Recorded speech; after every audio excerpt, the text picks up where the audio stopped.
Hello বন্ধুরা, আজকে আমরা খাসির মাংস রান্না করছি। দেখতে থাকো, রান্নাটা আমার মামি করছে। খুব সুন্দর টেস্টি খেতে হয়েছিল। আমি খাওয়ার পরে ভয়েস দিচ্ছি। খুব সুন্দর খেতে হয়েছিল। তোমরা ভিডিওটা দেখতে থাকো আর আমাদের সঙ্গে থাকো। ফুল ভিডিওটা দেখো, লাস্টে কেরাম হয়েছে কমেন্টে জানিও।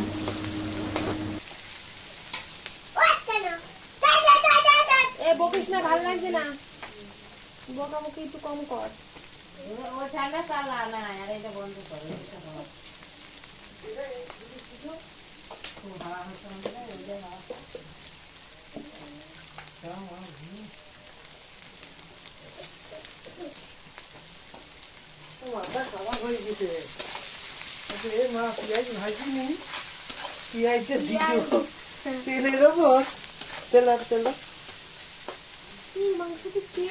সেদিন হইলে আমি যা বলছি তাই শোনো, একদিন আসবে।